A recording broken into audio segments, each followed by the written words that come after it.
one. Mookie Magic. Dodgers have won it all. High fly ball into right field. She is gone. He struck him out. 2 balls and a strike to count on Taylor. Reyes fires, swinging a drive, deep left field. It's his way back. Walk him off. It's Taylor. What's up, everybody? Welcome into DodgerHeads Live, presented by DodgerBlue.com, part of the Medium Large Sports Network. My name is Jeff Spiegel, joined tonight by Matthew Moreno, who has admirably watched the 2 games that have happened so far in Tokyo. He doesn't know which time it is, if it's day or if it's night. Unlike Blake, who's getting acclimated over there. Matt, I think you're the true warrior here. Yeah, don't want to take anything away from Blake, because if everybody's here not everybody, but if you're on YouTube with us, you've certainly seen all the different video content. But yeah, the 2 games in one day for us people on the West Coast was rough. 3 a.m. the first exhibition, and then like going to sleep, if you will, during the morning, but kind of taking more of a nap, because then it's waking back up for the game again that Saturday night. My body clock, like it definitely feels weird. Like my mind doesn't know, like, wait a minute, is it time to go to bed right now? Is it time to wake up? So yeah, but hey, it's once, I guess it's back-to-back years now, but other than that, it's pretty rare. Yeah. And you were at the Lakers game tonight. Shout out to the Lakers for hooking up Lakers Nation. Yeah. So crypto.com let us use their suite. I got to see Daniel, which obviously, a lot of people here on the Dodger side know. Anthony was able to make it out there with us. It was myself, Anthony, Daniel, a couple other Lakers Nation staff members. And yeah, crypto.com, like I said, they let us use their suite. They gave us tickets. And so we were able to pick some winners, some followers over on the Lakers Nation side. We hope to be able to do something like that with them again. I know, they were certainly appreciative of of what they did for us. And I'll throw a link here on the comments once we're done. And I know crypto's not for everybody, but if you are into it, our link has a special bonus and things like that. And if we show kind of enough results and things like that for them, then we'll be able to put together another giveaway. And there's a lot of crossover here, and so I know it's not Dodger Stadium per se, but we do see a lot of the same people in our Dodger Blue shows with Lakers Nation, and so I know that's maybe of note for some. I love it. Well, and the Lakers even won. Yes, they were playing the Suns, who have seemingly no interest in winning basketball games, but you got to see Luka first time in person. First time. As advertised. I mean, and as you said, this game especially was going to see like only the Lake. It wasn't like, oh, I'm going to a basketball game. You genuinely were going to a Laker game because, yes, the Suns are terrible. I was looking at some of the players they had out there, and they were trying to make a comeback in the fourth quarter, but the players they had on the court was like, oh, they threw in the towel, but not really. Like they still were actually trying to win. It's just that's a matter of their roster. But yeah, a lot of fun to see Luka in person. Yeah, just a kind of a great day overall. Love it. Well, we got lots to get to on this show. We're going to talk Mookie Betts, of course. If you've been plugged in, there's some breaking news, if you will, about Mookie Betts and his availability for the Tokyo series. We're going to talk about one of the most interesting position battles that has been a topic of discussion on this show for a long time, which is who's going to play center field / second base. It appears like maybe it's Andy Pages. We're going to break that down. And then I have 10 bold predictions, sort of a bonus one as well, that I'm going to throw at Matt. These are, maybe you've made yourself a slightly strong drink. Some of these, the deeper in you go, it's like, predictions that maybe I would make at 7 p.m. at a dinner party, leading up to maybe predictions I would make at 2:30 a.m. after a night with some friends. And then we're going to put Matt on the spot and ask about how many wins, World Series title, et cetera, et cetera. But let's talk about Mookie first, because the news that we got today, Matt, is that Mookie has been ruled out for the Tokyo series entirely. He has not played in either of the exhibitions. He has been sick. He was questionable to play in the 2 games against the Cubs that count. He's now been ruled out for those 2 games. Do we know anything more than that? He's lost 15 pounds. He's been dehydrated. He definitely looked fatigued during, when I was kind of texting with him during the, I guess, batting practice portion of the Dodgers games, not necessarily workouts per se, before the 2 exhibition games. Other than that, I mean, not a whole lot of details. He was sick. I know, there have been some questions over,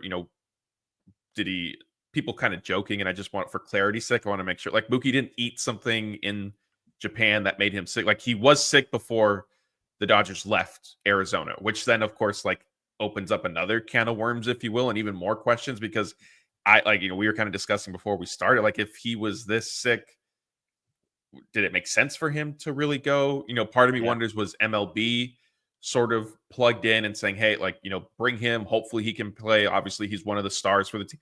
As much as it is about Ohtani, Sasaki, Yamamoto, Imanaga, Suzuki, because they are, Japanese natives returning to Tokyo. Mookie is, an all-star caliber player in his own right. But still, considering how severe this appears to have gotten, and maybe travel made it worse. I know, I've maybe once or twice in my life have needed to travel with a cold type thing while I was recovering, and it didn't feel great after the fact. But it is just a strange situation. Dave Roberts did say that the doctor, because he was asked, was there any concern with how sick Mookie is, then putting him on a plane with teammates, and Dave did say that medical approved it type thing, and I don't know what doctors those may or may not have been. I don't know if they were team doctors or if they got, kind of an outside opinion, but just a, weird, unfortunate situation. But it was trending this way. Once he was ruled out for the exhibition games and Dave Roberts started saying he's really fatigued in this and that, I wrote Mookie off for the Tokyo series. And they have said it's possible he's actually going to be flying back to Los Angeles prior to these games. They haven't completely sort of announced that, but Dave did indicate that they're contemplate getting him back to Los Angeles a little bit quicker. There's a video, if you search, of him kind of walking off the field after taking some ground balls. And he looks skinnier. Like when you hear he's lost nearly 15 pounds, you look at him and you can see that that's probably the case. And he just, is not moving quickly. Arash Markazi is the one who tweeted it out. And that's where I found it. But, so yeah, it's a bummer. And look, I've got two Mookie Betts bold predictions here that maybe I need to adjust prior to if he's lost 15 pounds. I'm not concerned, Matt, about him missing 2 games against the Cubs in Tokyo. It's a long season, right? But 15 pounds is not nothing, to be able to put that weight back on your body. We mentioned he hasn't played since March 9th is the last time he played in a spring training game. So it does feel like that's kind of 15 pounds is not nothing, especially for a guy that's not huge. It's not like he's a 240-pound guy to begin with. So that is going to temper some expectations that I might have for Mookie Betts, for the first 2 or 3 weeks of the season. Yeah, that's definitely fair. I imagine there's going to be a little bit of an uphill battle. I do think that at this point it does make, maybe not financially for the Dodgers, so it's easy, as we like to joke here, it's not our money. It's easy for us to sit here and say, yes, absolutely, fly him back early without the rest of the team. But, that is certainly an expense for the Dodgers. But I think, they are doing okay in that department. But yeah, in terms of Mookie's outlook moving forward for the first couple of weeks of the season, maybe even the first month of the season, I would anticipate a little bit of a slower start. One, just because of the time missed, that's going to impact his timing at the plate. And two, as you mentioned, as Dave Roberts has said, if it is 15 pounds, that's a lot of weight in what appears to be a relatively short amount of time. And I see people are saying it's water weight. Fine, but it still is a pretty good amount. And I know people are questioning, I see in the comments in the chat saying, is it the flu and stuff like that? Perhaps, but also I find it hard to believe that Mookie would have gotten this sick and it hasn't really spread throughout the team, especially when they were just on a plane, not only sharing a clubhouse, but literally traveling on a flight, 12, 13 hours, however long it is. We'll need our international traveler Blake here to join us at some point and let us know. But yeah, I don't know. It's just it's a weird situation and unfortunate for Mookie, obviously. Yeah, absolutely. Obviously, in the short term, you can expect that Miguel Rojas will be starting these 2 games at shortstop for the Dodgers. And that kind of still leaves open the question of how they're going to replace it. But just real quick before we shift, is that a fair assumption that Miguel Rojas will be starting at shortstop, Matt, do you think, in these 2 games? Definitely. I think, and Miguel, it's kind of funny. Obviously, this is looking more like a short-term thing, but Miguel Rojas did say during spring training again that he prepares to be the shortstop because you never know what happens. And sure enough, here we are. Season is just starting and Miguel Rojas is going to be at shortstop. What I'm honestly more interested to see is just and it is a small thing because it's only 2 games, but who makes the opening day roster now? Because Yeah. I don't think Mookie will be on it. Like, even if he doesn't necessarily fly back ahead of the team, I'm not sure they'd even keep him active because it doesn't seem like he's available. So that'll be interesting to kind of see, somebody theoretically who wouldn't have made Oh, an you opening mean day. just the roster for these like who gets to be the 26th, the 13th position player on the Tokyo series? Right, like who's going to replace Mookie now? Because obviously they have their travel roster of 31 that they took out there, and all those guys were eligible for the exhibition games. But you need to pare that down to 26 now for the actual Tokyo Series games.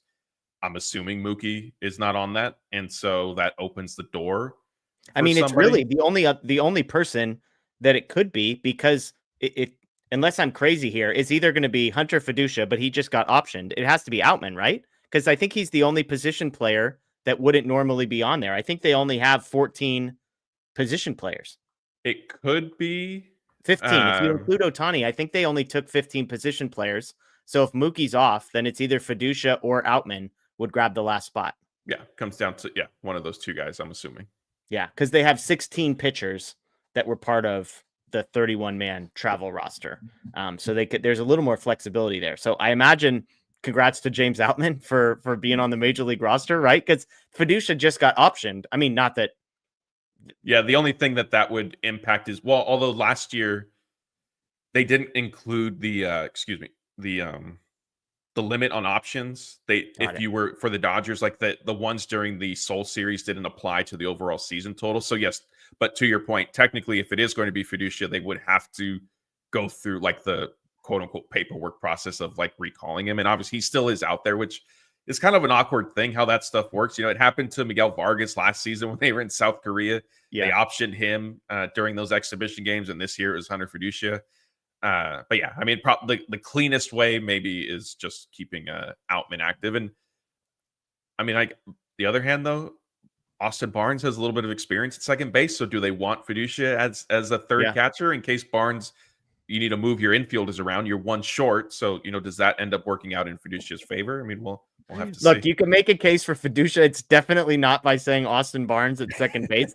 It's, hey, if you're never going to use this 13th guy anyways, maybe just have a third catcher just in case something crazy happens so that Max Muncy isn't catching.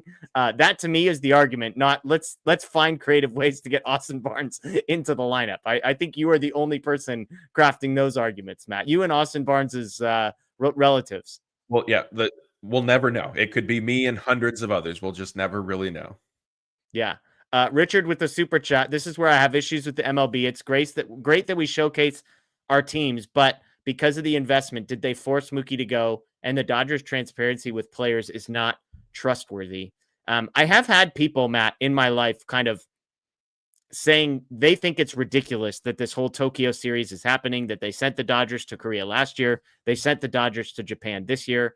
And obviously, look, there's a case to be made on the marketing side. Yes, there's a case to be made.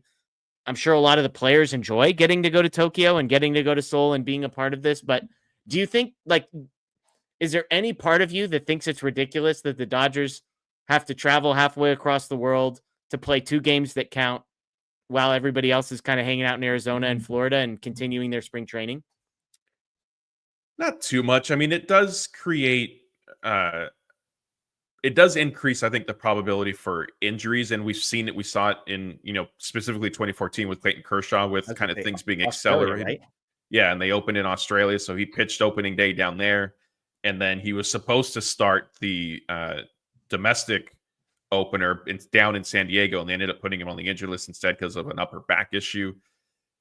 So it does create that. I think, though, because of that experience and just in general, like medical and advancements and kind of training regimens and stuff, like there's just more information on how to better prepare yourself, I think. And I think there's something to players in the last 4, 5, 6 years, call it, spending the off season still like in shape rather than not in 2014. Not that it was way back then, but I mean, we are talking 11 years ago now at this point. Like it approaches were somewhat different to spring training, right? Like you might have not been as aggressive with your throwing program before opening camp type thing. And so there are adjustments there. I will take issue with it if the Dodgers open internationally again next year, because 3 years in a row, I feel like is a bit excessive. 2 years, I think you could sell it with this one being Japan specifically in Tokyo. Yeah. With the, as you mentioned, the marketing angle of the Dodgers roster and the Cubs roster for also as well. But yeah, I mean, it's fine. I'm not too overly upset with it. And I think the Dodgers themselves seeing, hey, we can open in South Korea and still go and win a World Series is helpful for this year. In terms of mindset of, not necessarily creating kind of your own mental block, but Yeah, it's not too big of a deal, I don't think. yeah, and again, I think a lot of the players enjoy it. Like I think we view it as, oh man, that must suck. But I think a lot of these guys get to travel with the +1. Some of them brought their family over there. They get to see an incredible part of the world. They get to see it with their teammates who they probably enjoy for the most part, at least at this point in the season. So I don't think the players view this as a chore. Maybe a couple of them do, but it seems like, Matt, and you're way more dialed into the press conferences and media availability, but it really does seem like these guys are enjoying themselves over there. Yeah. So it's to some degree, being on the Dodgers, this might be kind of a selling point, is that they get to be a part of these international events because of who they have on the roster. Yeah, definitely. And tying into that, sort of this maybe secondary to that is players are ready to end spring training after like 2 weeks, maybe 3 weeks, especially the hitters. Pitchers need the time to continue stretching out from a logistic standpoint, but they were, by the time the Dodgers left spring training, they were ready to go. And so that is a benefit, being able to end kind of camp early. And yeah, there are certainly worse places to experience than Tokyo. Yeah. I've been, seeing the players try the Wagyu beef and stuff like that. Like I thought, oh man, like that's really cool. Like I am jealous of that. We'll have to check with Blake to see if he ventured out, into those waters. I'm hoping so. But yeah, I mean, it certainly, like I said, 2 years in a row, I think, and especially with this one being Tokyo, it makes sense. You can understand it. If the MLB comes down to say, hey, we need you to start somewhere else again next year, like I think at that point it needs to be, well, wait a minute, how many more times do we need to keep doing this? Especially, I know we're going to get into some bold predictions and all that at the end of this show. Like if the Dodgers are obviously hoping to win another World Series, so if you're playing later in the year again and then having an early start, like multiple seasons of that could become problematic, I think. But we're not there yet. Yeah. Yeah. We appreciate the super chat, Richard. Thank you very much. I see someone tweeting that Blake ate Burger King in Tokyo. Is that a verified news report, Matt, or is this just an educated guess? I don't think so. It is an educated guess. I know Blake, I poked a little bit of fun with him yesterday when he was going to. Yeah, he said tweeted, the stadium only served chicken nuggets. Yeah, I mean, it's Blake, so they probably only serve chicken nuggets at the stand that he went to. Is maybe what the stand that he chose out of the 25 options. Yeah. Although, look, in his defense, Tokyo Dome does have. I think Bill Fabian and I think Bill Plunkett have shared pictures, like a Taco Bell and a Shake Shack are there, which is kind of interesting. I wouldn't have expected that. But yeah, we'll need a full report from Blake once he's back. Yeah, there you go. Blake did not eat Burger King. That was fake news. So there you go. Okay, we talked about Mookie. The second piece I wanted to talk about, and again, thank you to the super chat, Richard. Thank you for all the super chats. Thank you to everybody who's in here live with us, over 1,100 people. We appreciate it.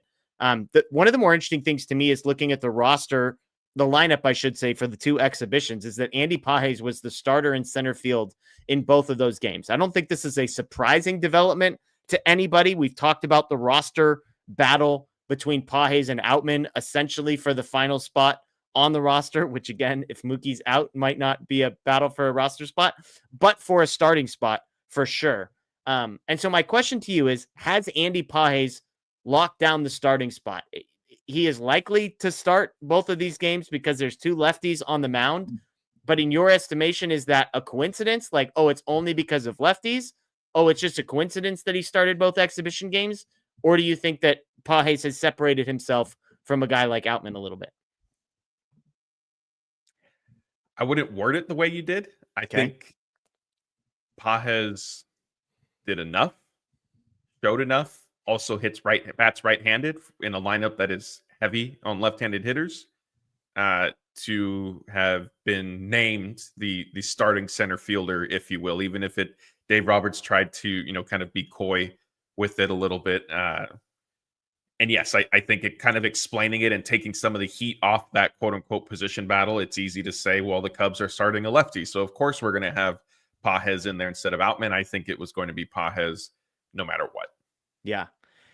And that's the tricky part. I think Pages had the leg up all along when you listen to the quotes about Dave Roberts. I mean, really, if Dave Roberts tells you he thinks Pages is competent in center field, and really the only argument against Pages is that he's actually not at all competent in center field, well, if Dave Roberts disagrees with you there, you can't make a case for Pages being below Outman when it comes to offensive type stuff. And so if Roberts believes he can play defense in center field, then Pages, I would imagine, is going to be the starting center fielder. Again, that seems to be the case. I guess my follow-up to you would be, with two lefties on the mound, is there a world, do you think, between now and domestic opening day that this could change? Because again, Pages and Outman are playing for one spot on the roster. You can't have both of those guys on the roster unless there's an injury between now and then. Or illness. Or illness. Good clarification. But like, do you think is this still a battle? Is this just like, oh, there's two lefties, so it's Pages, or you think it's done? Pages is going to be the starting center fielder on domestic opening day. It's done. In my opinion, it's done. And I think it has been pretty settled for 2 weeks, maybe 10 days type thing. I know Outman, was it late in spring training that he kind of put together like a couple 2-hit game type thing? I think the minute he sort of like continued to really not just struggle, but strike out a lot, we talk a lot about, hey, it's spring training, we're not going to get overly concerned about results. I think the one sort of caveat to that is with strikeouts, where if you're not putting the ball in play, and strikeouts have been an issue for you dating back to last season and stuff like that is factoring in results. And I get it. Like it does make sense. You can't look past a guy continuing to strike out and say, well, it's just spring training, because no, he did it, last season type thing. He's not trying to strike out. Yeah. So, those results, quote unquote, do matter. And with a spring training nuance kind of discussion, I think because of that, the Dodgers sort of, I want to say, like, they saw what they needed to see, I guess, with Outman. Like if Outman came out and, hit well, was putting the ball in play at least, and then it would have, I think, been more of a conversation. But I think we've been trending this way for a while. I know when you and Blake were out at Camelback, was it you or Blake who asked about Kike? Blake did. Blake asked, is Kike Hernandez, because nobody was really like taking hold, like firmly. That's why, I kind of gave you a hard time, like the way you were. Nobody really like ran away with the competition by any means. And so Blake said, hey, is Kike, and throw his hat in the ring. And Dave shot that down. And so once like that happened, it was like, okay, like to me, it pretty much is going, to me at least, it is pretty clearly going to be Pages. And I think it's been that way for, a few weeks. Yeah. And look, I've argued it's not the decision I would make, and I'm not going to defend Outman's strikeout rate. It's pathetic. I would point out that Outman had better statistics in the spring offensively than Andy Pages did in every category except for strikeout rate. And despite the strikeout rate, he still had a higher OPS than Andy Pages did, as well as the fact that Pages probably isn't as good offensively as many people remember him to be in their minds when you go back and look at his numbers last year. But all of that said, the strikeout number is a real thing. Like you can have a great OPS, but if you can't put the ball in play, I can understand a team saying that's important to us. But I think, again, I just want to circle back. The biggest thing is if Dave Roberts doesn't think Pages sucks at playing center field defensively, then none of this matters, because the only argument for James Outman is that he's very good defensively in a position that Pages is very bad at. And if Dave doesn't believe he's very bad, then none of the rest of this matters. Yeah, that's a good point. And I was at the game early in spring training. Pages had the misplay against the Cubs in Sloan Park, and Dave was asked about that. And that was where the quote came from, that, I think he's fine in center field. It was just a little bit of a misread, this and that. And so, yeah, I mean, if you want to take it back even further, then pretty much there was effectively no, other than maybe us media type discussing it and saying, hey, that's kind of the one roster spot that's not unsettled. And Dave didn't throw any water on that. Like he did acknowledge throughout the spring that, yes, the Dodgers were trying to figure center field and second base were intertwined, and they weren't, fully decided on stuff like that. I think internally, to your point, he probably, if his perception of Pages defense is what it is, what he publicly shares that it is, then there wasn't really any sort of open door for Outman or anybody else to make the case. And I do see, who is it? I missed it, but Pages did make a nice catch. And I think, I apologize, as we did in the opening show, two exhibition games in one day, I've lost track of what was what. Yeah. But there was an exhibition game in Tokyo that Pages did make a nice catch on running deep center field against the wall.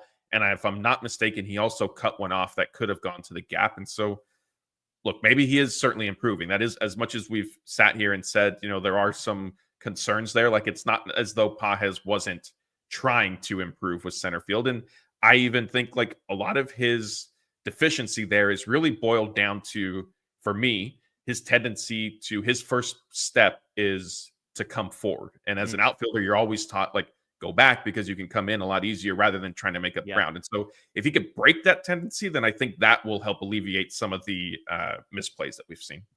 The Outman offensive stuff cracks me up because, so look, he had 29 at bats. He struck out 15 times. Okay. So it's actually a greater than 50% strikeout rate. It's almost impressive to me that in the 14 at bats he didn't strike out at, he had 6 hits. Like Andy Pages is 6 for 28 this spring. James Outman is 6 for 29. James Outman struck out 15 times. Andy Pages struck out 7 times.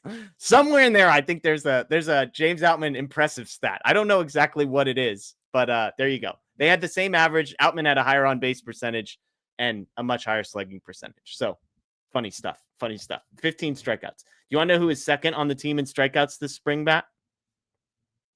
32 at bats for this person. Teoscar? No, come on. Everybody in the chat's going to guess this one right immediately. I'll give you one more guess. Muncy? No, come on. Chris Taylor, everybody's least favorite Dodger. 13 strikeouts for Chris Taylor. Come on now, folks. I was just putting the things on a tee there. Everybody's saying Muncy. Muncy, what?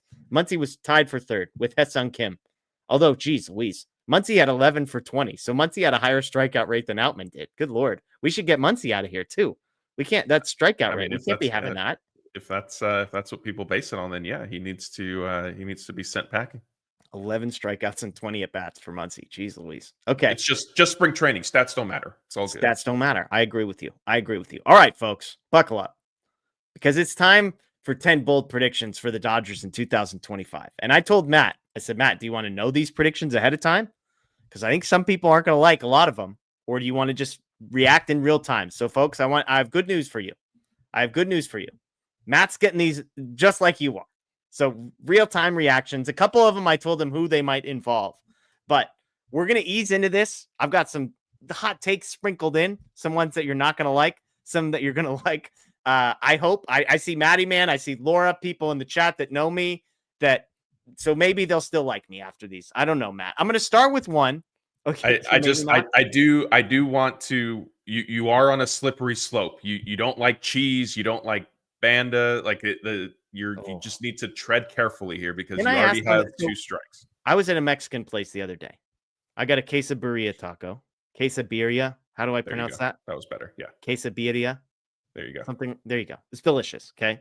That's a quesadilla. But if I just get I got an al pastor, an asada, and a chicken taco. Chicken was like their thing, this place. Nobody's putting cheese on those, right? Like that's just a taco. It's a street taco. I mean, I love cheese, so I would probably. That's crazy. Okay. But it's not necessary. Okay. Well, they were delicious. Just straight salsa. I mean, we know you didn't put you hate cheese, so we know cheese wasn't getting anywhere near yours. The quesabirria taco had lots of cheese. Delicious. But that was that's like a different thing. Anyways, okay. First one, we're going to ease into the pool. Everybody's already heard this one. They probably hate it. But my first bold prediction, Matt, is that Michael Conforto will lead all Dodgers outfielders in wins above replacement in 2025. So I've shared this one already in that I think Conforto is going to have a better season than Teoscar Hernandez is what I'm saying. So this is why we're just getting straight into it. People love Teoscar. I thought we were easing into this. Yeah, this is easing into it because people have already heard this. Okay. People have already heard this. Okay, here's my case. He's coming from arguably the worst offensive park in the league and a subpar lineup into a lineup that is designed to help him. That's point one. So, like, when you look at his numbers last year, you have to remember he played in a dreadful place, San Francisco, and in a dreadful lineup. He missed all of 2022. 2023, he struggled. That was the year after the injury. 2024 was kind of his breakout season, but he broke out from an analytics perspective more than like Matt numbers perspective. Last year, his exit velocity, launch angle, barrel rate, hard hit rate, expected batting average, expected slugging percentage, all up. Okay. And so when you look at even Conforto and Teoscar last year, Conforto had a higher expected weighted on base average, higher expected batting average. He chased less, he whiffed less, he struck out less, and he walked more. Teoscar was better in a lot of the exit velocity, barrel, all that kind of thing. But my point in this is I think these guys are pretty close. And I think Conforto is going to get the benefit of that Teoscar did last year, which was coming to the Dodgers for the first time. So I think the counting stats are going to increase. He's better defensively than Teoscar. I'm not saying he's good. Teoscar was 2nd percentile defensively last year. Conforto 19th percentile. But I think Conforto will get a bump because he's coming to a team that's going to position him better. So this isn't a knock on Teoscar. I think he might regress a tiny bit from last year. I'm mostly saying I think Conforto is going to be really good. I think he's better defensively. And so if the offensive numbers are equal, the defensive numbers are going to make him a slightly more valuable player. So I've got Conforto more valuable than Teoscar. Your thoughts? I don't necessarily agree, but I could see that happening, especially because WAR is also a funky stat with how it gets calculated in some sense. And if Conforto does make enough, as you mentioned, enough of a jump improvement offensively, and he is better defensively, then yes, that could work out in his favor. I mean, I do think Teoscar will experience some regression. I don't know. Do you happen to have their WAR from last season? It's a great question. I do not, but I can look it up while you talk. So I could see, I mean, if Conforto does have a better WAR, I think he'll sort of, it'll be close. Like, I don't think he's going to completely blow him on the water. I know that's not what you're necessarily saying. But yeah, I mean, I could see it. I still don't know, though, if that's the way that I would lean between those two. I think Teoscar is still going to have a good season. Like, Teoscar could regress and still be very good for the Dodgers. Yeah. Teoscar was 3.5 wins above replacement. Conforto was 1.3. So there we go. There's your bold prediction. Because like, what do you like? Theoretically, Teoscar comes down to what, 3 or 2? Are you going all the way to like 2.5? And then like that makes a difference too, because how much? So Teoscar was 1.9 the year before, 2.9, 4, 1.4, 1.3, 1.1. So on average, Teoscar is like a 2.5 win player, basically, prior to coming over. Yeah, I mean, like I said, I could see it. I don't know if I necessarily would pick that.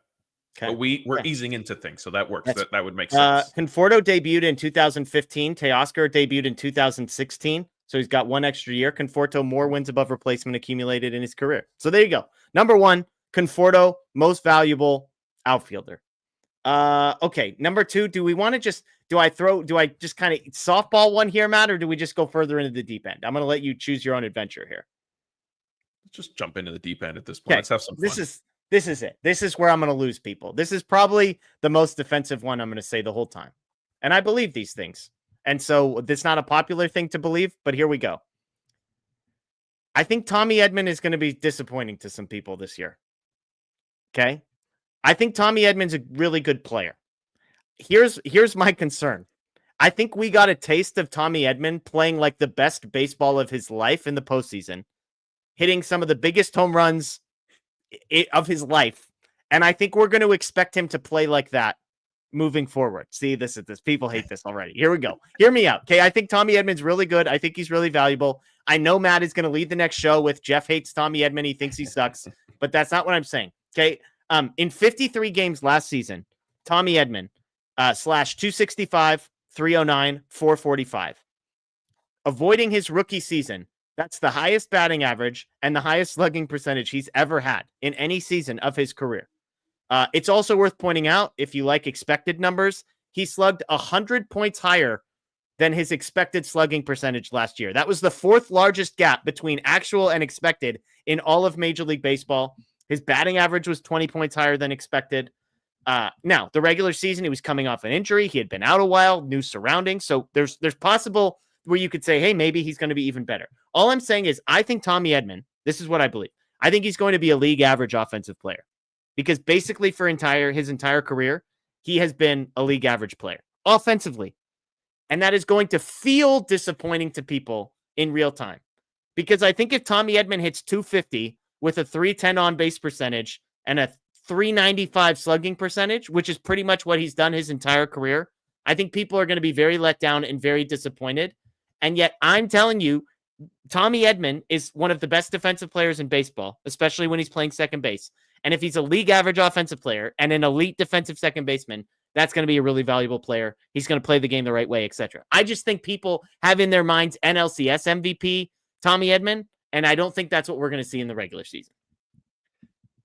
Couple things. One, people are saying they want this recording. You're going to get clipped, like the one time of you saying Andrew Friedman has done nothing, and that I know that circulated several years ago.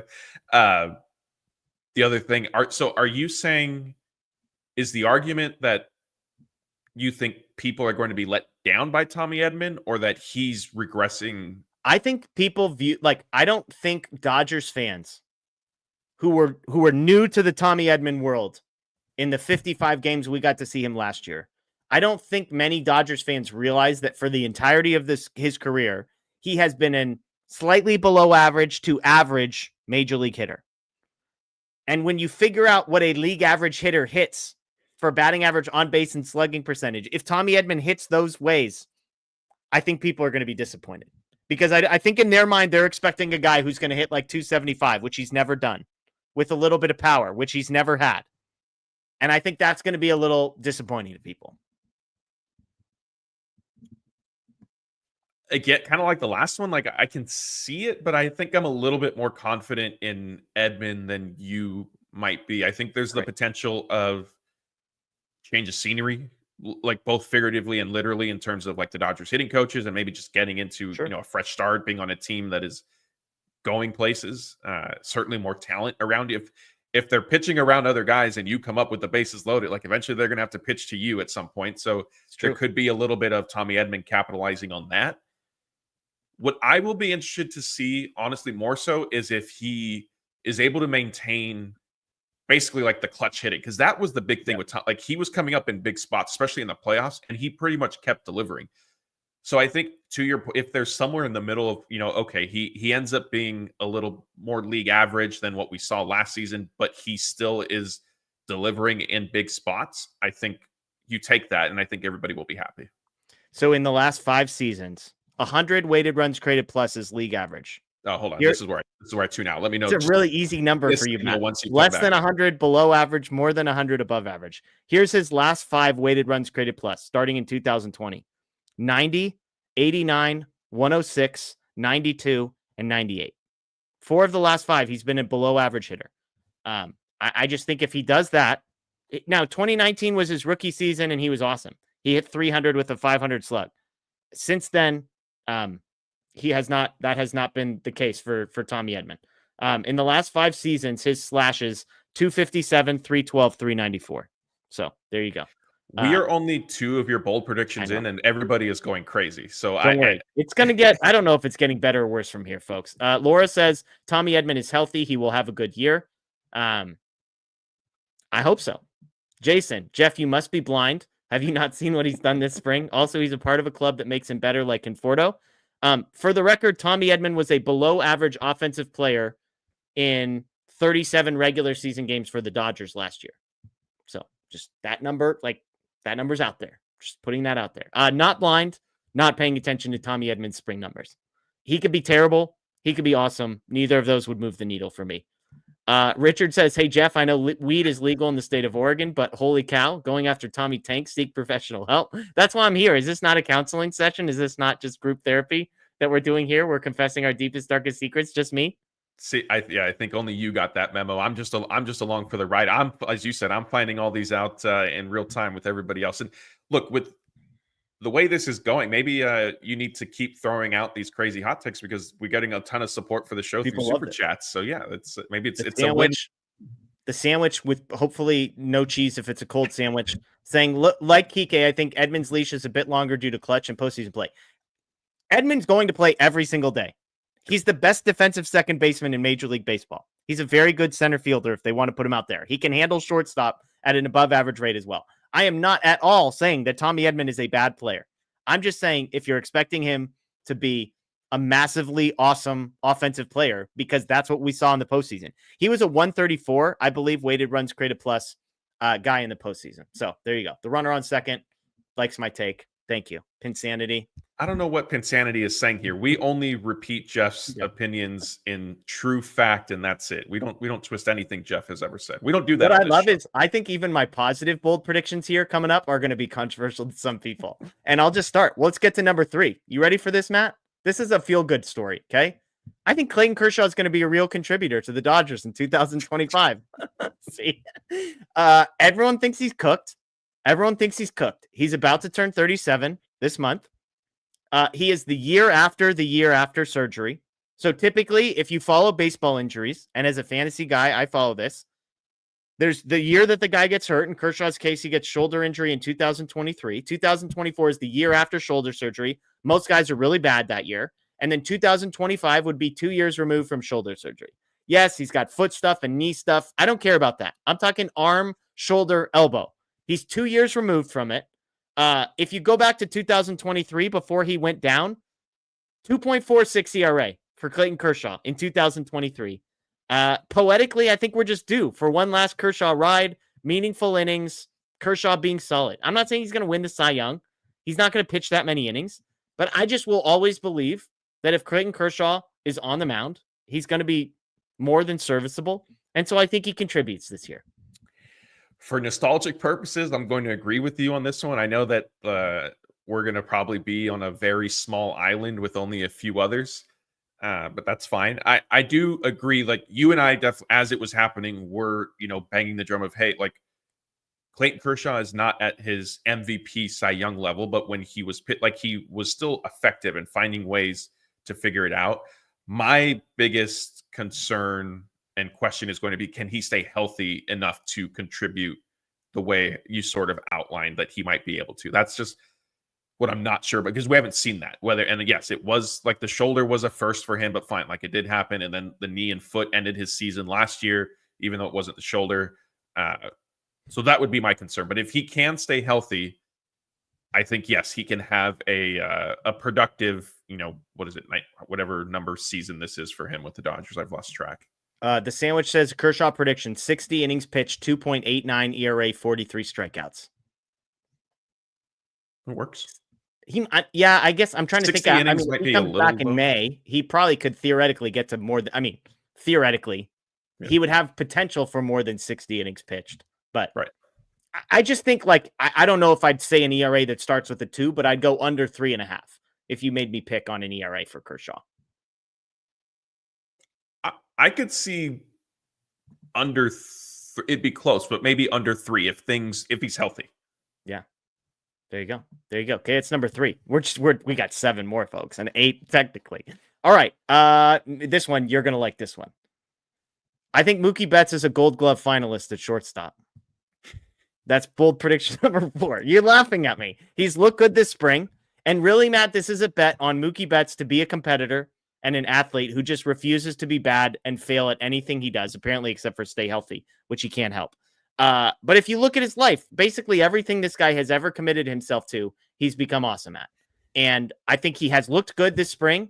I think given a full offseason, it's not fair to look at a year ago and say, well, look how it went then. Because I think he's trained a lot differently and a lot harder and more intentionally. And you could also make a case that the guys who are Gold Glove finalists are not necessarily fully representative of who the best players are. That's why I didn't say he's going to grade out the best. I'm just saying Gold Glove finalists at shortstop, Mookie Betts. Yeah, that's where I was going to go with this. Is I do think Mookie will be better at shortstop this season than what we saw last year. And if he is even kind of average, if you will, the story and the narrative will carry him to being a Gold Glove finalist, because the Gold Glove finalist, as we have seen at other positions, is extremely subjective and kind of interesting. And so Mookie, I think, to your point, has enough cachet that if he can handle it, then yes, he'll at least get the finalist position. I don't think he wins it, but I think he's a top 3 finisher. You've been skeptical. What? He's been good. He's been good this spring at shortstop. I mean, yes, it's spring, but I mean, playing defensively for him, this is one of those things that I would pay attention to it being a big deal. And there haven't been any of those highlight reels where it's like, holy crap, like the Gavin Lux thing where it's like, oh my gosh, he threw 2 in the dirt and left and right. Like Mookie has looked good at shortstop. At the very least, we all have to agree it has been a non-story all spring that Mookie Betts is playing shortstop.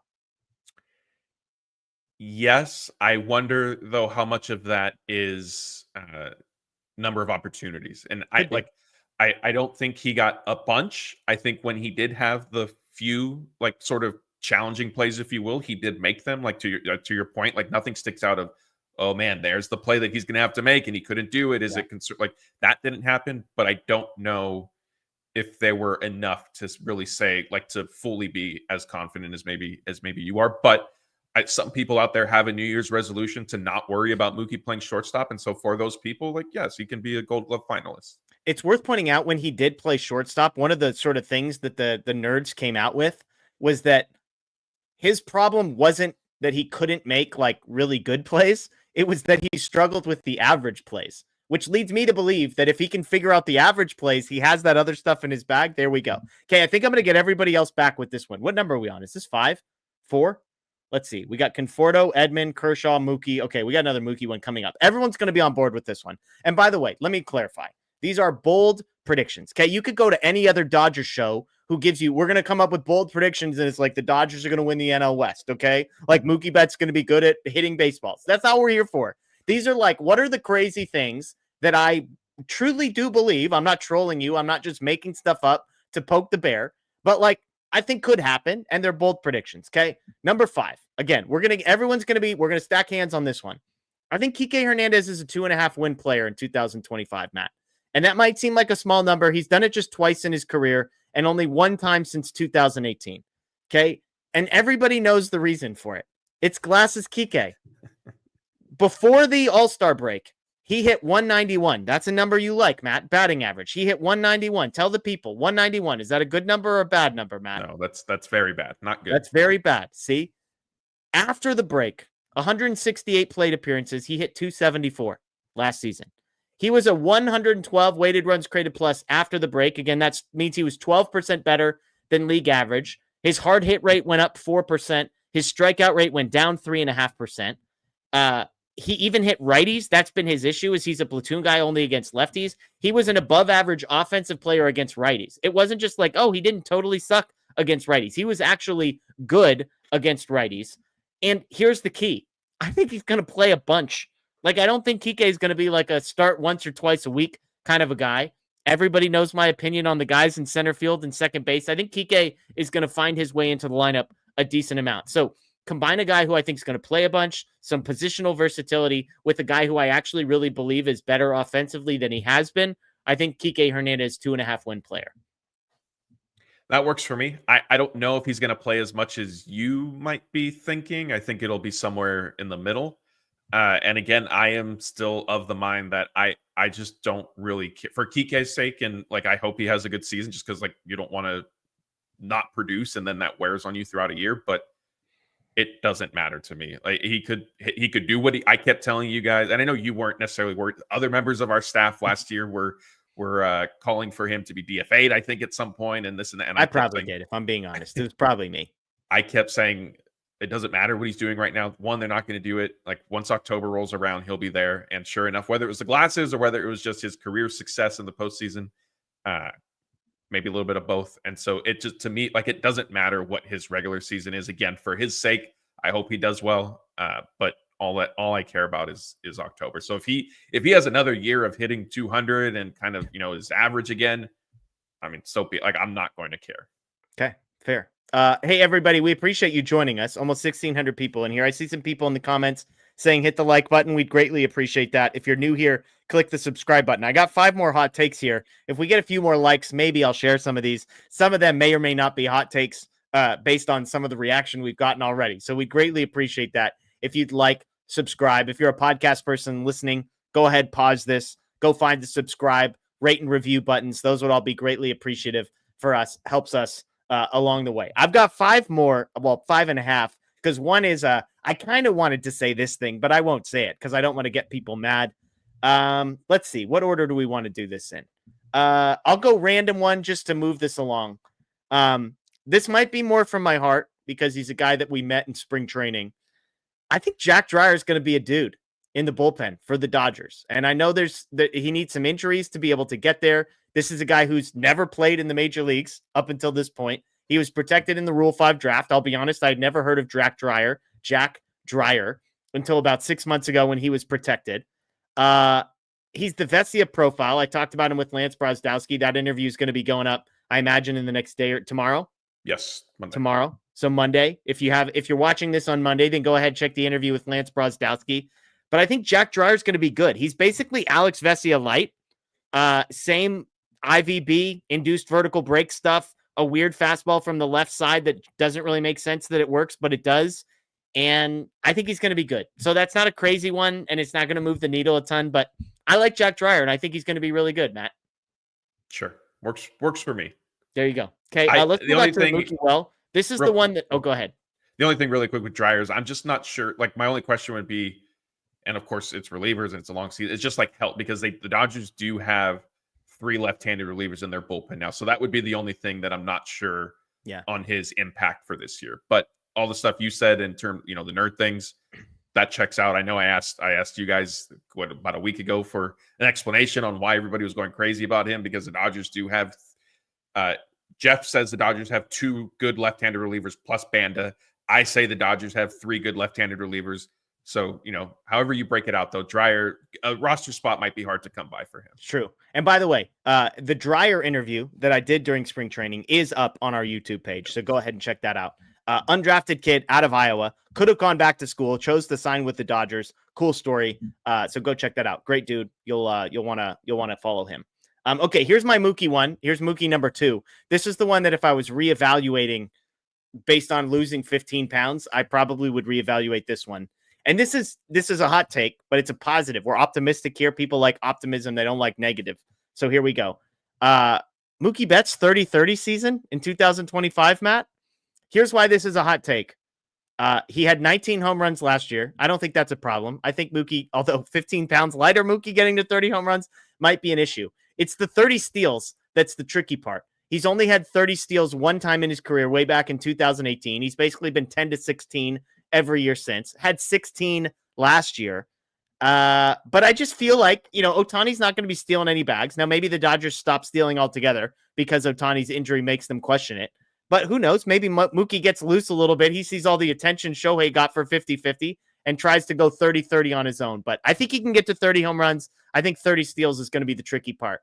But bold prediction number, what are we at? 7? 7 is Mookie Betts 30-30. Yeah, this is the first one where you've lost. Like, I'm full disagreement with you. I don't necessarily see him reaching 30 in either of those categories. And whoa, under on the homers too. Yeah, I think if he's going to reach one of them, it would be home runs. I think stolen bases, he's just not running as much as he used to. Okay, well, it's a bold prediction for a reason. Below average sprint speed, but it's a mental game here. Okay, I got 3 left. One that's going to make people really mad. One that I think is going to make people sort of mad. One that I think is like nobody's going to have a real strong opinion on. Which one do you want first, Matt? Should we get progressively madder? Yes. Okay. I think the one most people won't care about, and this is a guy that I've liked for a long time. I think Tony Gonsolin pitches a little bit for the Dodgers. I think Tony Gonsolin throws 100 innings for the Dodgers this year. That's a lot, but I think with some injuries to the rotation, I think he gets there. And I think he's good. I think he has an ERA that starts with a 3 and is below 3.5. So I'd say 100 innings for Tony Gonsolin, sub 3.5 ERA. Bold prediction number 8. I can see that. I think that's fair. I think the ERA is where maybe he ends up right at 3.5 type thing. Ironically, you're talking about injuries being a creating opportunity for Gonsolin. He's going to himself is starting this season. Gonsolin has basically gotten hurt, truly hurt one time. And it cost him a season and a half. But prior to that, he had been fairly, he was in a completely different category than Dustin May and some of these other guys. Yeah, it's just, definitely. It's just, assuming that his back issue was as minor as the Dodgers have sort of led on, that would be my only thing is if something like that ends up lingering or resurfacing at some point middle of the season, and he misses even more time. Okay. Well, the one I kind of wanted to say, but I'm not going to say, is that James Outman plays more games in center field than Andy Pages does, but we're not saying that as a bold prediction. So I'm going to set that to the side. I saw somebody said Tony Gonsolin's going to get traded. This is a perfect transition to, I think Dustin May gets traded this season by the Dodgers. I don't know what specifically his role is going to be based on his health history, based on his durability. He can't be optioned. He's a free agent at the end of the year. I could see a world where the Dodgers halfway through the year potentially have an abundance of starting pitching and feel like they can cash Dustin May in for something in return if he's healthy. And so bold prediction number 9 is I think Dustin May gets traded this year. I could see that. And I think a lot of it is with his contractual stat. Like he's going to be a free agent. And if you're going to potentially lose him anyway, like I don't know. And he can't be optioned. So like if Ohtani comes back and Kershaw comes back and Evan Phillips is back and all these guys are back, you might have it's unlikely. As Dodgers fans, I'm going to say it's unlikely, but there's a world where you have more guys than you have roster spots and none of them can get sent down. Yeah. Well, I mean, unless if like there could be private conversations with May and he says, yeah, like I'm fine with it. And if that would change which I believe things. is like a 0. If I'm Dustin May's agent, that's a 0% chance we're ever getting to that point personally. Yeah. I mean, I think that's a slippery slope. Like on one hand, like if you do it, if it's within your right, like how much can you really be faulted on the other side? Like, are you then going to be painting yourself as like not a quote unquote team player? Like, as much as it's tricky with Dustin May specifically because he's accrued that service time, but he hasn't been like like he hasn't been contributing and healthy. So it's kind of like, well, yes, you got there, but how did you get there? Like that sort of could become a slippery. Like I could see both sides to that argument, and not that I would necessarily make either one of them, but I can see where it could become kind of tricky. Yeah. I think he's just got to look out for his own career, and he knows he's going to be a free agent. Allowing yourself to be sent down by the Dodgers to AAA hurts your free agency more than saying, hey, I want to be a free agent. And the White Sox say, hey, we'll give you, 7 turns in the rotation to see what you've got. To me, that's the path forward for him to actually sign a deal and make some money.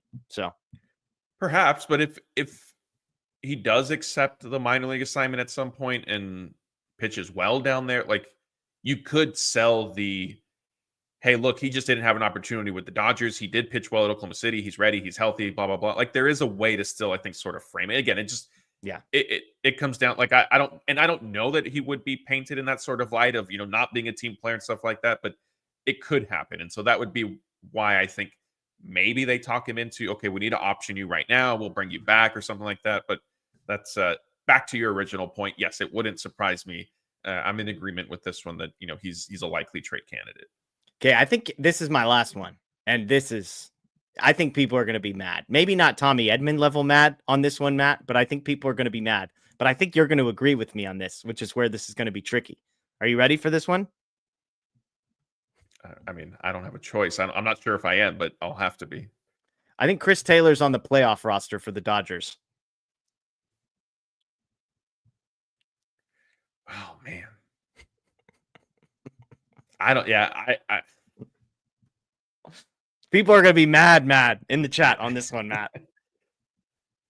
I guess I agree with you. Yeah, I mean, I'll agree with that.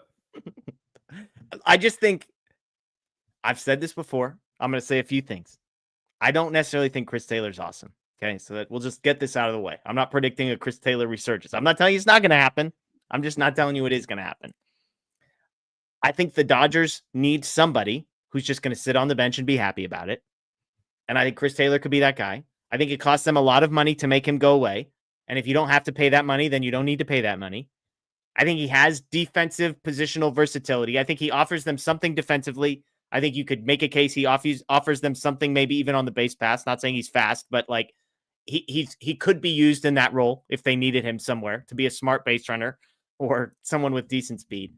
And I just could see a world where like they're not necessarily developing guys to get there. So that's how I get to that point.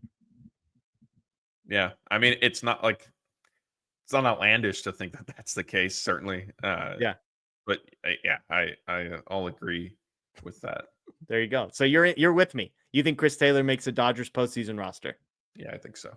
I love it. I love it. People hate that one. Okay. We're coming up on an hour. I've got, here we go. The sandwich says, which do you think is more likely, Chris Taylor comeback or an MLB ready Ha-Seong Kim before the All-Star break? I'll let you answer this one first.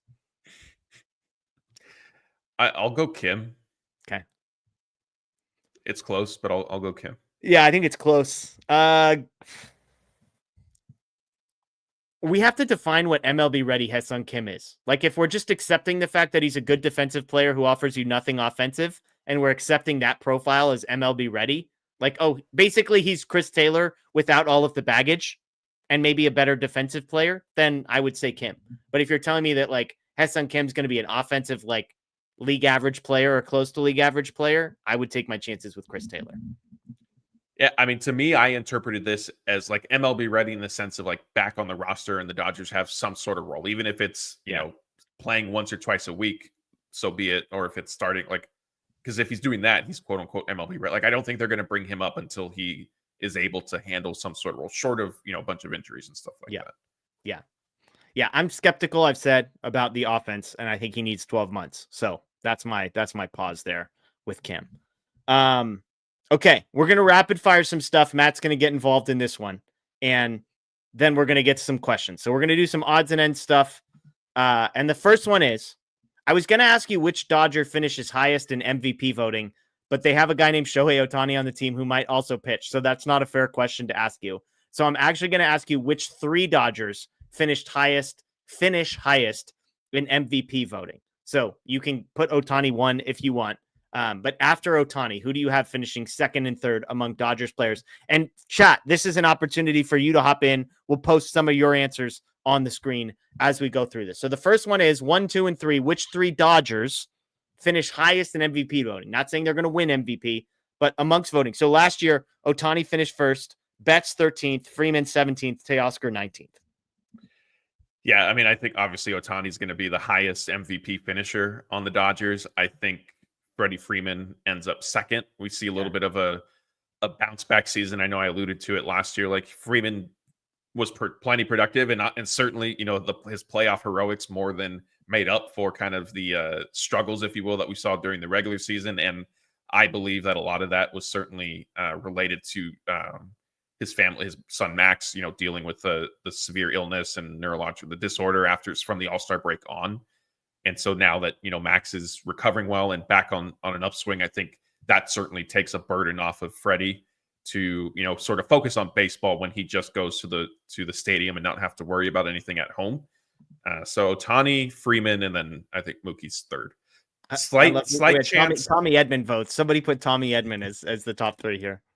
Slight chance that Teoscar sneaks into 3rd instead of Mookie. Well, you mean Conforto, because Conforto is going to have a higher wins above replacement than Teoscar. Yes. Ohtani and Blake Williams, numbers 1 and 2. I've got Ohtani 1, Betts 2, Freeman 3 would be my answer. Okay, which Dodger finishes highest in Cy Young voting? Last year, 0 Dodgers got votes. I would imagine that is not weird year. Yeah, which I think has only happened like once. I had a tweet. I'd have to go back and look, but I think it's only happened like once or twice in the last long time. So, but yes, which Dodger finishes highest in Cy Young voting, Matt? Yamamoto. Okay, talk me through it. That's actually who mine was too.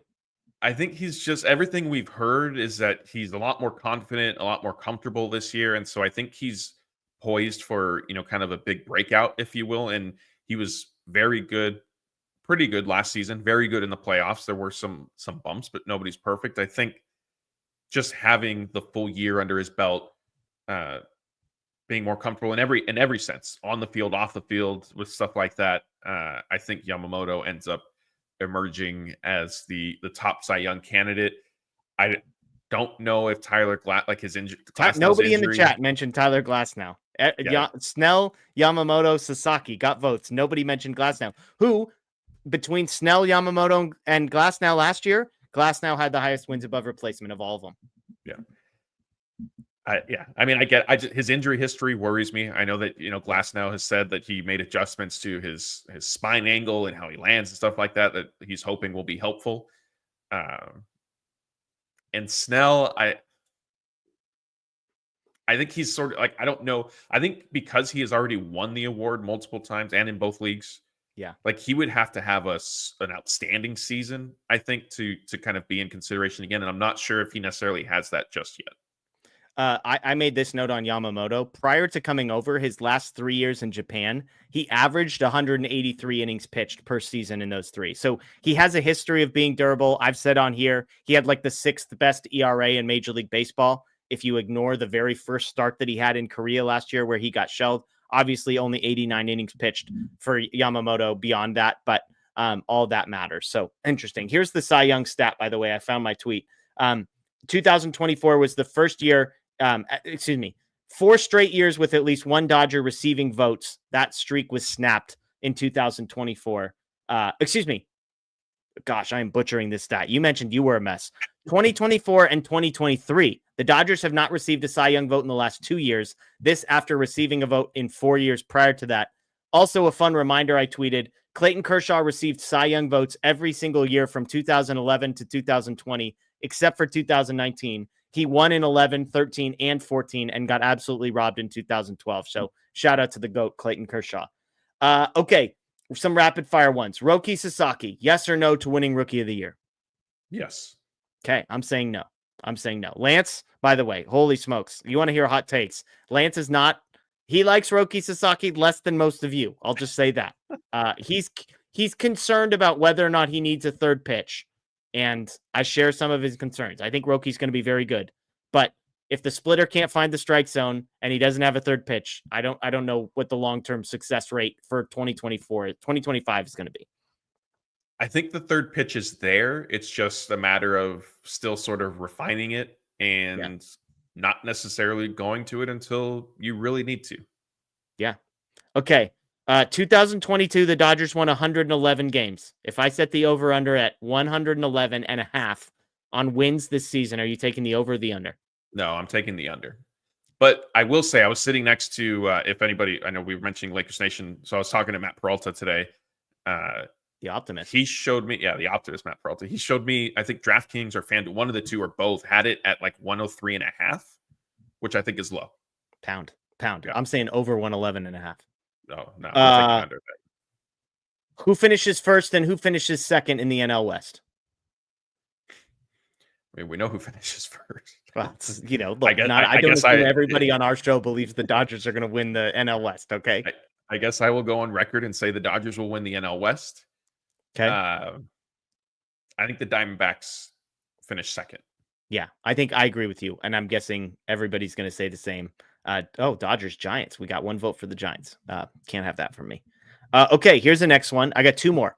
How big is the gap? Dodgers win the NL West by how many games? In 2024, they won by 5. 2023, they won by 16. 2022, they won by 22 games. So when they won 111 games, second place was at 89. 10. Let's go 13 and a half. Over, under. Under. Slightly. Okay. Somewhere between. I was going to say they're probably going to be like around 9 to 10-ish. So I'll up mine between 10 and, what did you say, 13 and a half? Yeah. So 10 to 12 games. Okay. I'm going over. If they win 112 games, which I think they will, they're cooking fools. A lot of those wins are going to come over the Diamondbacks, the Padres, the Giants, and the Rockies. So that's what we got. Okay. Last but not least, back-to-back champs. Yes or no? As long, are we assuming like relative health, like not perfect, but avoiding catastrophic normal health? I think so, right? Like, yeah, we've talked about it. There hasn't been a repeat World Series champion since the Yankees from '98, 2000, all that stuff. Like, I get it, and there's a reason why. Like, we've been on here when the Dodgers have had talented teams in the past, and we've said, this is the unfortunate reality of the MLB postseason. It's a crapshoot. It's kind of whoever sort of gets hot. The big sort of the big cat, I almost said the big butt. The big caveat to this is, and I said this before recently when we were, is there has not been a roster, and I know games aren't won on paper, but there's not been a roster that the Dodgers have that is attempted to repeat, and maybe even just period sheer talent. You're saying like in 2021, they didn't have, the team was not as good as it was the year before. I'm saying I need long couple days as I warned everybody as we started this. The MLB stat of not having a repeat champion, right? Like, it's hard, it's difficult to do, and I get it, and the odds are against you in doing it. Fine. The caveat to all that is there's never been a team as talented as the 2025 Dodgers. Definitely as a repeat champion, I think, and arguably just ever. And so I think they're kind of the big exception to the rule, if you will. And because of that, assuming relative health throughout the year, I don't see how how a team is going to beat them 4 times in 7 games. Look, there's the, hey, MLB playoffs are a crapshoot. You've heard me say that 100 times if you watch the show, and it's really hard to repeat and all that stuff. If you're asking me to bet on either the Dodgers or the whole field, that's a very different question than if you ask me which team is going to win the World Series. Anybody who gives you an answer to the second question that is not the Dodgers is completely lying to themselves. You could not make a compelling case for any individual team other than the Dodgers to win the World Series. Again, if I gave you 29 other teams, sure. Odds are the Dodgers are not going to win the World Series. Even the greatest team ever would have like a 40% chance of winning it. And yet, the Dodgers are the best team. They're the most talented team. They have the best lineup. They have the best pitching rotation. They have the best bullpen. They have the best manager. Like, they have all of it. And as long as all of those things are true, the Dodgers are the favorite. And so, yes, absolutely, I'm picking the Dodgers to win the World Series. I've joked I wouldn't bet it at plus 240 or whatever. Like, that's insane. You need way better odds than plus 2 something to bet it. However, I think the Dodgers are going to win the World Series. So there you go. Back to back for the Dodgers. And who knows? I mean, this roster is going to be the same, mostly the same in 2026. But that's a whole conversation for another day. Let's get to some questions before we close out. It's late on a Sunday. Matt is tired. We've both got to rest up our teams in March Madness. I mean, my team, men's and women's, made it. Yours, you got the number 1 seed in the women's bracket. So I'll give you that. I didn't even know college basketball was still happening. So thank that you're God. breaking Greatest news sporting to me event. there. Look, this is a Dodgers show. I know that. March Madness days 1 and 2, Thursday and Friday, the 2 greatest sports days of the year, as far as I'm concerned. So there you go. Let's get to some questions. If you've got those all caps questions, throw that in the chat. Tim says, why not rushing for the playoff roster over Chris Taylor? Who said we had to choose between these two? Tim? Maybe both of them are on there. So I just think if you're asking me, like, there's a pool of like 15 or 16 guys who could be on the postseason roster right now. I think the odds that some of those guys disappoint or some of those guys are hurt or some of those guys are gone, I would take my odds with Chris Taylor. Yeah, I agree. I mean, rushing is where, like, when we were discussing that, Dalton Rushing was a name that popped up in my head as, like, would the Dodgers want to try, just his bat over Chris Taylor? But yeah, I just won't play every day. Yeah, I don't see it. Dong wants to know, did you have any pizza for Pi Day, March 14th? No, I didn't. That's a good, like, I know, like, that's a good call there, because I know pie, typically people think like the dessert and not necessarily pizza. But honestly, we've had so much going on, not to like sound as too, there's been so much going on with the Dodgers in Tokyo and keeping track of stuff that the actual date like slipped my mind. So I didn't get to celebrate that one. I do, whenever I see it's like National Cheeseburger Day or something, I do try to participate in that, because as you guys know, you do need to twist my arm very hard to have a burger. But yeah, I try to participate when that comes up. I did not have any. I did walk past the pie shop and there was a long line. I was like, gosh, what the heck? And then like 15 minutes later, I was like, oh, it's Pi Day. I did have Detroit style pizza from a place up here. Fantastic. All right, you're not a thick crust guy though, right?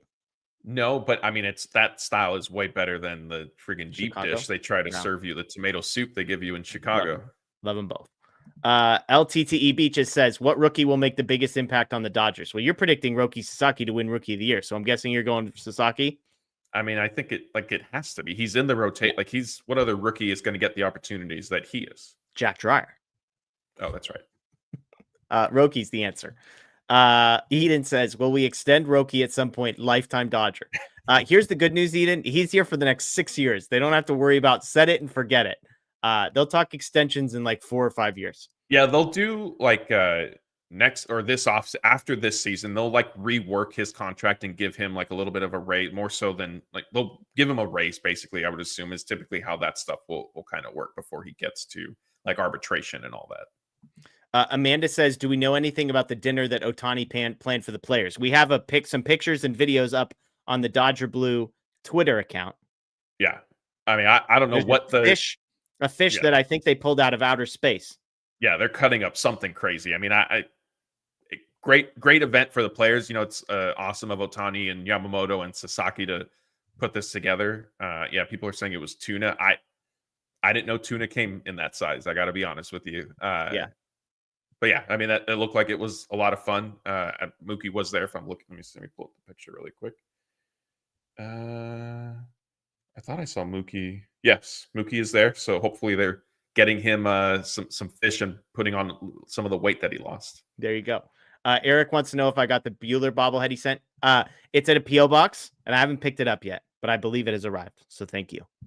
That was nice of Eric to do that for me. It was. He asked if there was a certain Bueller bobblehead. I said, I have one. He sent, and he's like, here's a picture. And I was like, oh, I don't have that one. So thank you, Eric. Shout out to you. 300. Mookie back at second base before or after the All-Star game. Come on. 300. Go back and watch the bold predictions. Gold Glove finalist at shortstop. Come on now. No need to entertain this stuff, Matt. Yeah, after the All-Star game in 2026, I'll say that. Padme wants to know any favorite St. Patrick's Day foods. I am going to somebody's house tomorrow who is making St. Patrick's Day themed foods, but I think it's like a stew of some sort and something else, so I'm not entirely sure. Corned beef, though. I'm in on corned beef, and that's a St. Patty's Day thing. So, yeah, I haven't had it a lot. My in-laws made it not that long ago, a few years ago maybe, and it reminded me, at least the way I think there are different ways to make it, and the way that I had it was very similar to pastrami, which I've been on here. You know, I do enjoy pastrami sandwiches. The problem was it sort of made me then like want a pastrami sandwich, which I prefer better. So yeah, I'm not a huge St. Patrick's Day food guy. What's the corned beef breakfast food? Why am I spacing on this? Well, as you're looking that up, DC said that I'll say fettuccine for St. Patrick's Day, which is I was not going to say that, but I appreciate the callback. That's a good reference there. Corned beef hash. You ever had that? I don't think that I have. Oh, it's great. It's just corned beef, potatoes, some eggs. Amazing. Fantastic. David wants to know any chance Blake has had any traditional Japanese food. If teriyaki chicken counts, that's what I was gonna say. Like, if there were traditional, like beyond teriyaki chicken, like if there are a lot of chicken, Blake I think is willing to try.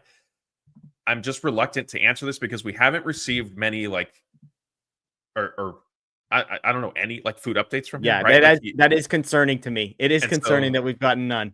I'm not like, I know that he has been busy, so maybe it's just he's been at the stadium, hasn't really had a chance to really try things, but I'm a little worried that it hasn't been, hey, look at this chicken that I tried, or look at this beef. But yeah, I'm a little worried. Teriyaki chicken nuggets. Padme wants to know, is Blake going to surprise us? He will surprise you. Whether or not it's in the direction that you want to be surprised remains to be seen. All right, folks, that's going to do it for us. A couple notes. These are important notes. We got 1,700 people in here, so thank you. Facebook, Twitter, YouTube. We appreciate you all. The plans for the upcoming week. I see we have another super chat here, so we're going to get to that in a second. Lance Brozdowski interview tomorrow, breaking down Yamamoto, Roki Sasaki, and Jack Dreyer. It's going to be awesome. Check out the YouTube page. The Jack Dreyer interview is up on our YouTube page as well. That's Monday. Tuesday, if you didn't know, 3 a.m., there's going to be a baseball game, and it counts, and the Dodgers are going to be playing in it. The plan is that I will be doing a live post-game show following it at 6:45. We're going to break the record for the earliest DodgerHeads live show, 7 a.m., something like that. We will be doing a live post-game show on Tuesday morning. On Tuesday night, Anthony and I will be back doing our normal Tuesday night show. And then Wednesday morning, if you're not sick of me already and all of my delicious, unbelievable hot takes from tonight, I will be back doing another post-game show on Wednesday morning. And then we will have another show. Do we have another show planned for the end of the week? I forget. Are we doing Thursday night? I think we might do Wednesday night. I'll see if I can host something with somebody Wednesday night, or we'll kick it to Thursday and kind of do a sort of a recap of the Tokyo series. Not 100% set on that yet. But we're doing live post-game shows. I see Matty Man saying an ad interrupted at the worst possible time. Live post-game shows Tuesday and Wednesday morning around 6:45, 7 a.m., whenever the game ends. Probably only a 30-minute-ish show. It might just be me. We'll do, and then our normal rhythm for the year is going to be Tuesday nights, Thursday nights, Sunday nights, as it has been. So stay tuned for that. Tuesdays, Thursdays, and Sundays. Tuesdays and Thursdays will likely be later shows, like 9 p.m. type shows. And then the Sunday show will likely be 7 p.m.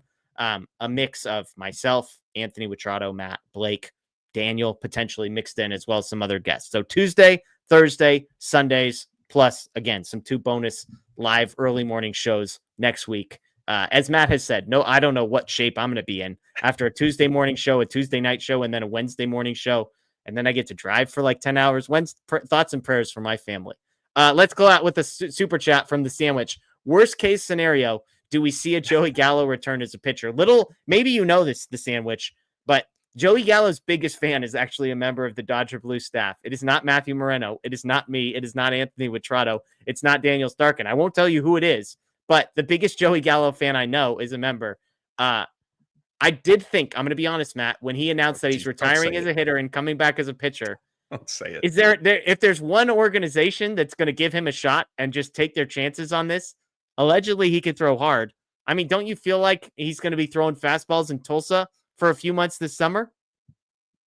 No, I don't see it. I mean, does he have like a two-way background in his two-way background? I think he throws hard. I don't know where I heard that he could throw, but I don't know. Daniel texted that to us as I was driving out to Staples Center. So when I got there, I asked, I said, hey, like, what was that tweet? Like, what was that about? He said, oh, like, Gallo's going to pitch. So, like, seriously? Or he's just messing around? He said, no, he's going to try pitching. And then Daniel brought up a good point. If you're struggling to hit 200, you might as well become a pitcher because you're not having to worry about the bat at that point. But yeah, no, I don't necessarily see Joey Gallo making his way back to the Dodgers organization as a pitcher, but I look forward to hopping on a live show with you and saying, well, I was wrong about that. And here's Joey Gallo, like as you mentioned, with the Drillers. Here's what MLB Trade Rumors says. While Gallo has no professional experience on the mound, he did pitch in high school, including throwing a no-hitter, and has long had among the most impressive throwing arms in the game among position players, which was key to earning 2 Gold Gloves in right field. I mean, yeah. He threw a no-hitter in high school, Matt. Like, how complicated could this possibly be? True. That's a good point. Apes Against the Machine is beginning to look a lot like opening day. This is like Christmas, but better. It's time for Dodger baseball. Let's go. That's right. Couldn't have said it better myself. I mean, Christmas doesn't involve a 2:45 a.m. alarm. I'm going to give Christmas the edge in that department. But, you know, it is Dodger baseball. We've never been closer to call it April 3rd meltdown shows with some people because the Dodgers have lost 2-0. It's true. It's true. All right, everybody. Thank you so much for joining us again. If you're new here, please subscribe, ring the notification bell on YouTube if you're a podcast person. Even if you're not a podcast person, you want to do us a favor, you appreciate what we do, find either Apple or Spotify, maybe both. Go search for the DodgerHeads podcast, subscribe, rate, review. That honestly goes a long, long way to us. If you have friends who are Dodgers fans, tell them to subscribe to the DodgerHeads YouTube channel, to join us, whether it's live, whether it's after the fact. We would greatly appreciate that. Those are the types of things that allow us to keep doing what we do. And so we appreciate you all. We appreciate that we get to do this. And hey, the more, the merrier. We really believe that. So thank you all again for joining us. Thanks for all the super chats. And thanks for supporting us. It's going to be an awesome 2025. That is Matthew Moreno. I am Jeff Spiegel. Folks, enjoy the rest of your night. Start getting some sleep because Tuesday and Wednesday are going to be long, long, long days. But remember, first and foremost, go Dodgers. And second, of course, still champs.